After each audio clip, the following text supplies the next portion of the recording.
करायचं स्मरण. जय जय रघुवीर समर्थ. श्री समर्थ कृपेने उत्तमाचं बोध, उत्तमाचं श्रवण आपल्याला प्राप्त करून दिलेलं आहे. त्या श्रवणाच्या माध्यमातून उत्तमाचं सामर्थ्यसुद्धा पुरवलं. समर्थ म्हणाले, कोणी तुमच्याबरोबर अचानक बोलणं बंद केलं तर? खरं पाहता नात्यांचा चुकीचा वापर कधीही करू नका.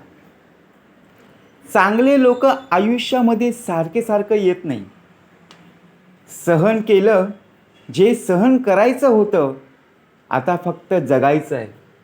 सगळ्यांकडे दुर्लक्ष करून विसरणं अवघड असतं, तरीही लोक विसरतातच.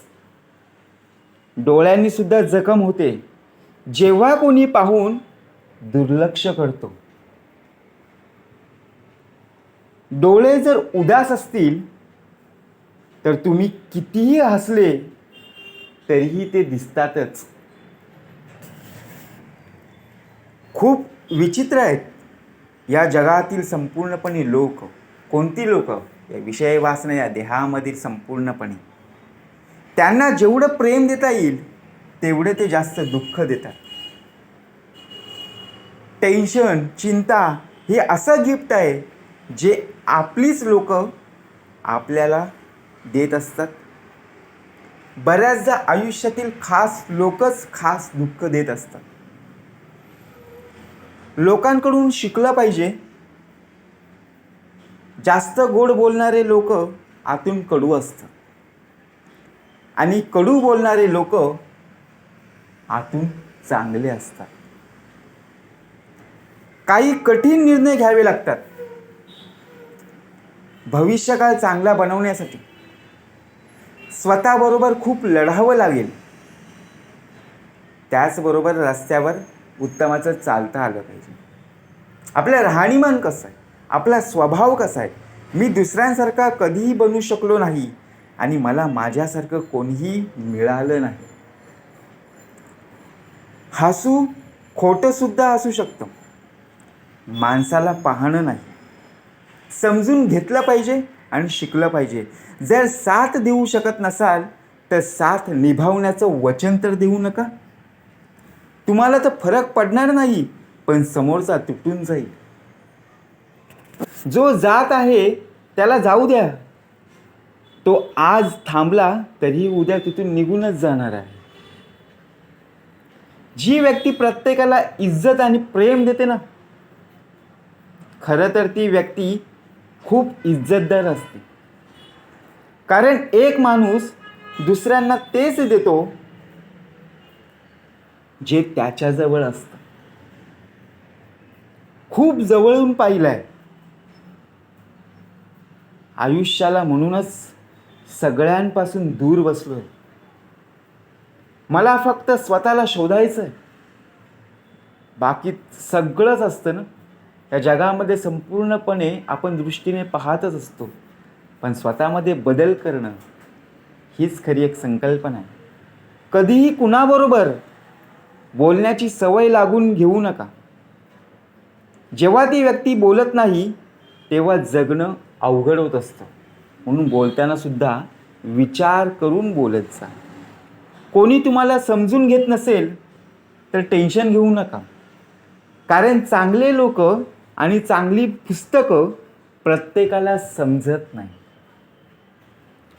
काही गोष्टी आणि काही आठवणी झोप उडवतात. माफी मागून काहीही होत नाही. काही गोष्टी मनाला खूप लागतात ज्या कधीही विसरता येत नाही. समर्थ म्हणाले, जर जे पाहिलं, जे पाहिजे ते सुद्धा आपल्याला मिळालं नाही आणि जे मिळालं आहे ते जपून ठेवलं पाहिजे. आपल्याला संपूर्णपणे देह दिलेला आहे, तो उत्तमतेचा शेवटच्या श्वासापर्यंत जपून ठेवला पाहिजे. काही लोक आपल्याला चुकीचे समजतात तर त्याचा आपल्याला राग येता कामा नाही. कारण त्यांच्याबरोबर चांगलं वागण्यासाठी तुम्ही तुमचं खूप काही गमावून बसता. वाईट वागणाऱ्यांच्या डोळ्यांमध्ये खोटा गर्वच असतो. कारण खूप फरक समजतो ना आपल्याला. मजा करणं आणि आनंदामध्ये मजा करण्यासाठी पैशांची तर गरज असते आणि आनंदासाठी फक्त कुटुंब आणि मित्रांची गरज असते. निघून जातं आयुष्य हे शोधण्यासाठी.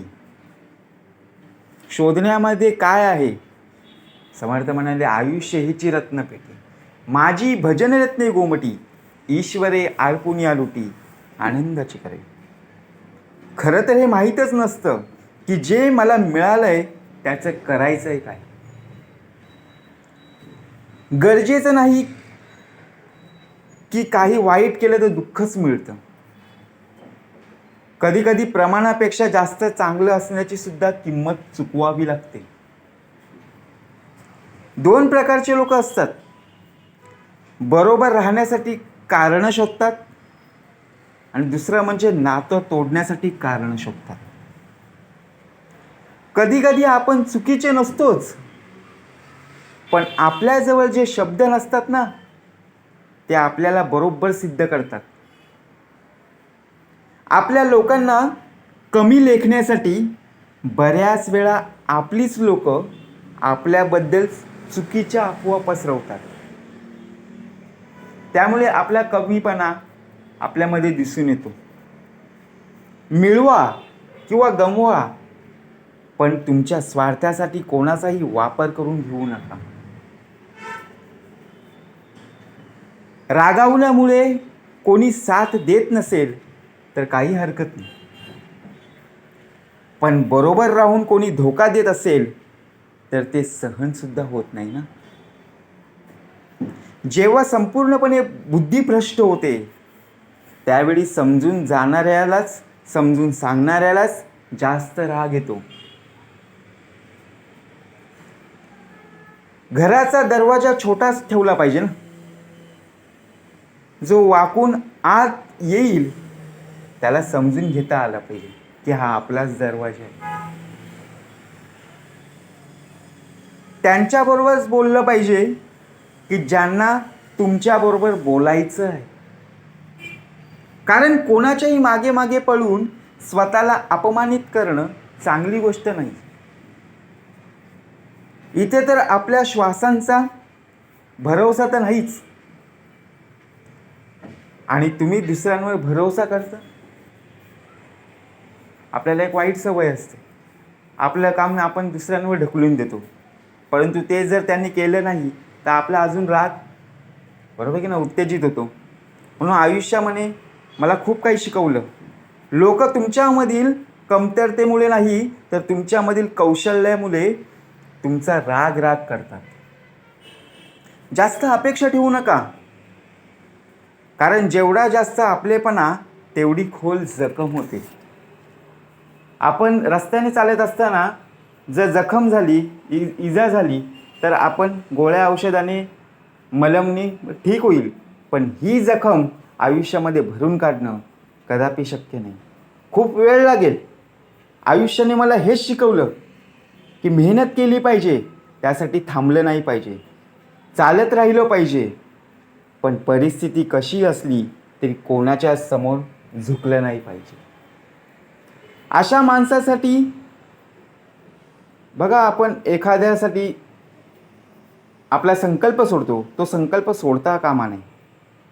बऱ्याच वेळा असं ज्यावेळी लोक चेहऱ्यावरचे हसू हिसकावून घेतात, ज्या माणसाला तुम्ही जाणीव करून दिली आहे ती व्यक्ती तुमच्यासाठी खूप गरजेची आहे. मित्र, पुस्तक, रस्ता आणि विचार हे जर चुकीचे असतील तर दिशा शेवटी भरकटतात ना. आणि बरोबर जर असतील तर आयुष्य घडवल्याशिवाय राहत नाही. कारण कार्यसिद्धीस नेण्यास श्री समर्थ, त्याची ओळख आपल्याला राहता आली पाहिजे. असफलता, अपयश यामध्येच, असफलतामध्ये सफल आहे आणि संपूर्णपणे अपयशामध्ये यश हे नक्कीच आहे. म्हणून समर्थ म्हणाले, काय करा ते आत्ता करा, जाते घडी आपली साधा. जय जय रघुवीर समर्थ.